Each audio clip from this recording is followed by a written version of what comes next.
Hello, I'm Julia from Julia K Art Studio, and today I thought we're going to use the story starters to make something. I'm just going to start off to show you some stuff that you get a sheet of photo corners that you can pick your color. There's also a few different sets. We have fancy, country life, and vacation. And because the photo I am ending up using is from the vacation set, I thought I was going to just do a quick little flip through of those. Now, these photos have been scanned, edited, and reprinted on what do you call it? Recycled paper, and they have a sort of like half shine, half matte. Like they have a sheen to them, and I just really like them. I really tried to capture so they are not just black and white, but some have a more like a brown tone and all of that. So yeah, in the vacation set you have more like, I don't know, vacation themed photos. Yeah, there's also a card with a lot of story starters ideas, and here you can see I've just taken a few of these photos and just done some embroidery stitching on them just for fun, and I thought I was going to pick one of these and see what I can come up with. Now, these story starters can be whatever you want them to be, really. But what I thought is it can sometimes be really nice to have a list of prompts, and that comes in this set. But also sometimes it's really nice to have an image to start off from and just have something visual. And that's what I had in mind creating these story starter packs. So this photo of the three swans, when I first saw it, I was like, okay, I'm going to embroider crowns with gold thread on them because obviously. And then I was like, yeah, I would like to draw I would like to draw a swan with a crown. So why not do that? And it just continues. And something I would really like to point out with these is that I want them to be for every level of inspiration. So it could be just as simple as redrawing the image, or like I've done here with the first one, like just from a different side, sort of. But after that, I was like, okay, I want to do another swan, but the black swans that have a band on their beak. So I did that, but I really wanted to be like really in like to really spark to really start off the inspiration. So it could be just as simple as literally taking the inspiration of drawing swans in your sketchbook or in your art journal. But it can also be that you do something to the actual photo, like embroider on top of it, and that will make it into something different. Also, I have to say, alcohol markers on these are so much fun. They're so much fun. Um, but there is also, like I said, a whole list of different prompts that you can spin off from, or just see a photo and think of, is there a story maybe about some swans? Could you write a story about the swans? I mean, I just feel like there's so much, and especially, I mean, you can say that about any photos, really. I mean, you can take any photo, any prompt list, but with these old vintage photos, I felt like because they were part of the Lost and Found collection, what I was originally thinking was that these photos have been discarded. They are not wanted anymore. The people who took them, the people who received them, they are long gone and they are being sold off, which is good, so they're not thrown away. But they have no value left. They're just odd photos somebody has collected from someone and then given to somebody else, and you know how it goes.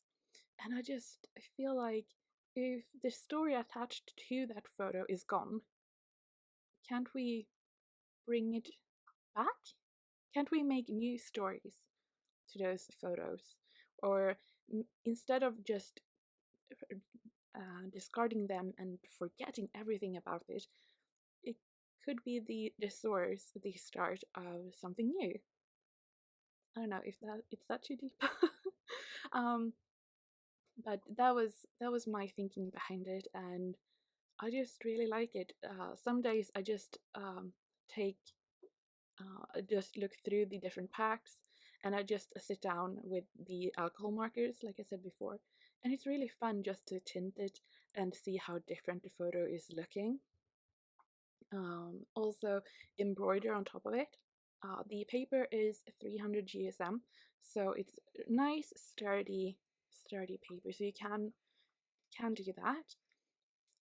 And like I said, just starting off with repainting the picture or adding something to the picture. I think there's so much you can do with these, and yeah, I just I really like it. So yeah, and I'm really happy with this page that I did in my this sketchbook. By now is finished, but yeah. So this collection was the Lost and Found collection. So I'm using the Lost and Found watercolor set. It has 3 different colors, and I am mostly using Ulle and Astrid. And Ulle is a synthetic indigo, and Astrid, she is a mix of red iron oxide and quinacridone violet. And they make a beautiful, really dips, deep and rich, not dips, oh gosh, deep and rich purple, almost black. And for the white one, I use the same combination, just water it down a lot. And I really like that. And then just use Hilda, which is, oh gosh, Mont Amiat Rosiana, which is also one of my favorite pigments. This whole collection, it was like all of my favorite things, to be honest. And it was kind of perfect, Lost and Found is sort of a collection of odd objects, so I could put in all of my favorite things. So, but yeah, it's a really nice collection in that it has sort of all of your colors. Now, the colors are a little bit more muted and a little bit deeper in value, but I kind of like it. So for me, this is like the perfect primary set. It also has we have one brown that is sort of a sepia brown, and we also have a green that I really like because you can go so deep but still being green, and it's not that synthetic green look. And there is only one metallic in this set, and that is Agnes, and that is a strongly granulating black, iron oxide black, and then there is a Moroccan ochre, so that is sort of a warm red brown. Yeah, there is a granulating, and then a very big pigment, not pigment, particles, gold pigment, which is so much fun. You get such cool texture with that one. But like I said, here I'm using Astrid, Ulle, Hilda. That is 3 colors. Yeah, I think you can do quite a lot with that, and I'm really happy with it. Now, on these 2, I did try to focus more on my line work.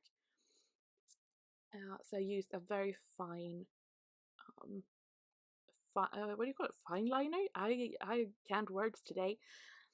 So I really tried to focus to bring a lot of texture with that. Now, fine lining, using fine liners and using doing line work in general is something that I am working on all the time. And usually I don't add a lot of weight, or I don't focus too much on it because I focus more on my watercolor. And I have heard over and over and over and over that you do either or. You focus either on your line work or your watercolor skills, sort of. And and I don't think one is better than the other, but I have always focused more on adding value with my watercolors. So I'm really trying to become better with the pen side, but it's taking some time. So the last thing that I just have to do is to add a little bit of shine, because I mean, I started making handmade watercolor because I wanted more shimmery watercolors. So I bring out my set here. We have the magical colors, the pretty potions. So on the white one, I'm going to use Bellatrix, which is a silver color, and it has Sirius. So there is a gold to red color shifting pigment in it. And then on the black one, I'm going to use Felix Felicis. So that is a gold base, and that one has a green to blue color shift particles in it, and I just think they're so cool.